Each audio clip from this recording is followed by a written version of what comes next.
Bem-vindos à terceira parte de A Arte da Guerra, desta vez para pedir ao embaixador Seixas da Costa que nos fale sobre aquilo que lhe pareceu ser mais uma aproximação entre a União Europeia e o Reino Unido a propósito do protocolo da Irlanda, um protocolo que basicamente todos sabem que é, no fundo, impossível de cumprir, e que continua a ser um dos principais problemas entre as duas partes desavindas em termos de Brexit. Como é que viu mais esta ronda de negociações, embaixador? O protocolo da Irlanda não é impossível de cumprir, se o Reino Unido quiser cumprir. O Reino Unido assinou, e aparentemente quando o assinou estaria de boa fé. Depois Boris Johnson veio dizer que o assinou em estado de necessidade e que não o podia cumprir. E não pode cumprir porquê? Porque o protocolo do Reino Unido pressupõe o seguinte, pressupõe que para poder manter a Irlanda do Norte no âmbito do mercado interno da União Europeia, e isso tem a ver com o do Acordo de Sexta-feira Santa de 1998, que prevê a livre circulação nas fronteiras entre a República da Irlanda e a Irlanda do Norte. Por matéria de natureza sanitária e regulamentar, é preciso que os produtos que transitem entre a Grande Ilha, a Grã-Bretanha e a Irlanda do Norte passem por uma vigilância de natureza sanitária e regulamentar. Como qualquer outro produto que entra num Estado da União Europeia e que ou que sai da União Europeia. São produtos que têm que obedecer a determinadas normas.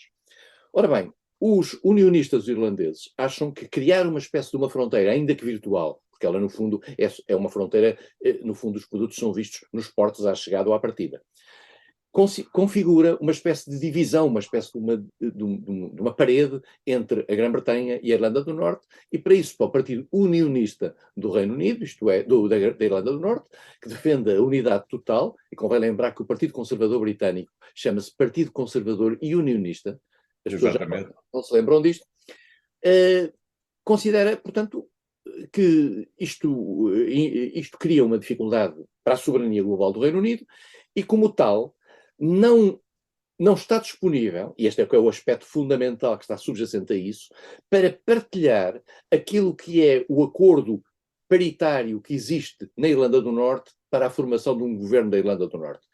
Que sabemos que as eleições tiveram lugar na Irlanda do Norte, ganhou o Sinn Féin, que é o partido que defende a ligação à República da Irlanda, mas que nesta fase do campeonato tem uma agenda relativamente mais calma.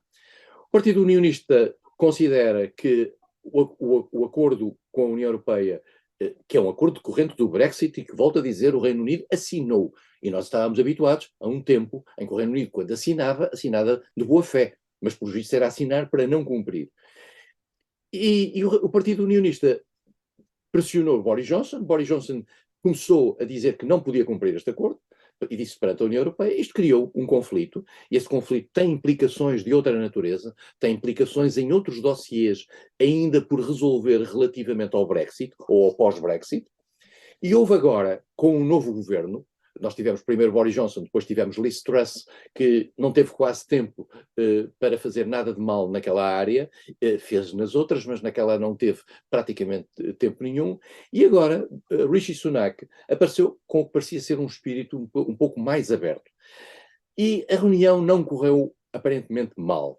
A primeira reunião entre o Cleverly, James Cleverly, que é o ministro dos Negócios Estrangeiros britânico, e um vice-presidente da Comissão Europeia, não correu mal.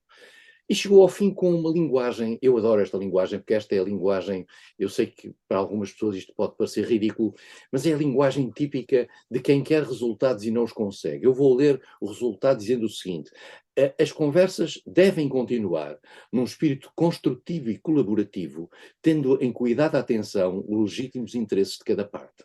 Isto não diz nada, mas diz tudo, isto é, diz que as conversas vão continuar.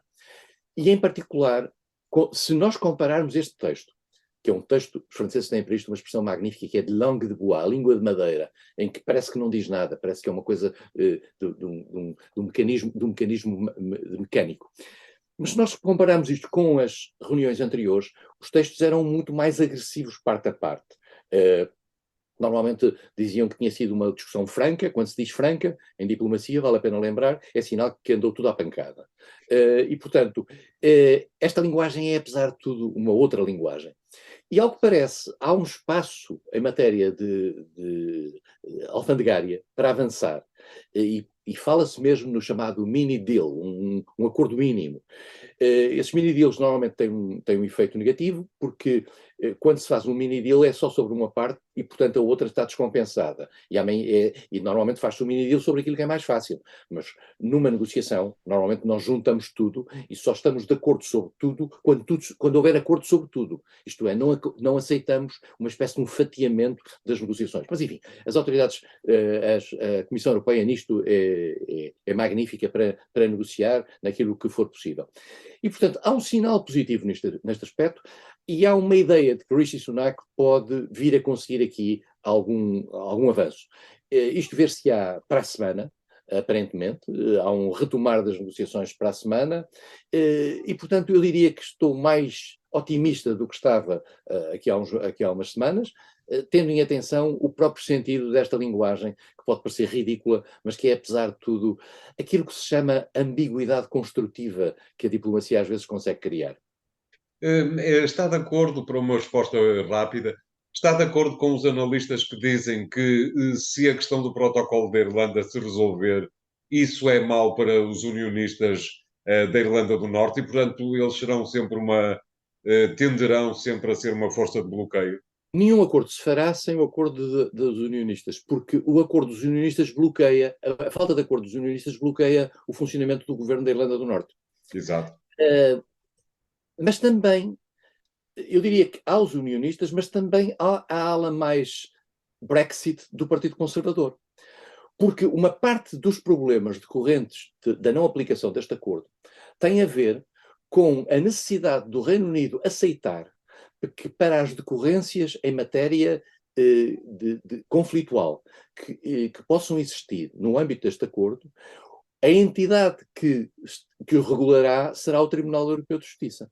Ora, nós sabemos que a ala mais radical dos Brexiteers, daqueles que defendem o Brexit, recusa-se em absoluto a criar qualquer tipo de dependência relativamente ao Tribunal Europeu de Justiça. Diz-se, mas porquê é que o Tribunal Europeu de Justiça há de ter alguma coisa a ver com isto? Bem, em primeiro lugar, o Tribunal Europeu de Justiça é quem gera, digamos, os conflitos no quadro do mercado interno.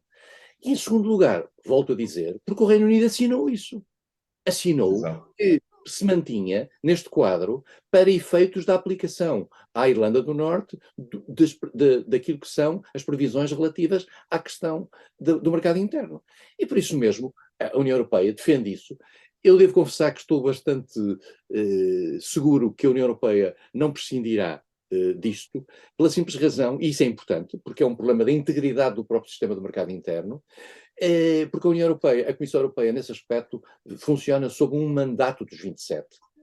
E o mandato dos 27 pode ser adaptado, pode evoluir, pode ser revisto, mas não passará a determinadas linhas vermelhas. E, portanto, eu nisto estou bastante confiante e acho que é muito importante que a União Europeia tenha aqui uma atitude de natureza conjunta, como, aliás, o manifestou durante a negociação do Brexit, em que a Comissão Europeia fez um excelente papel.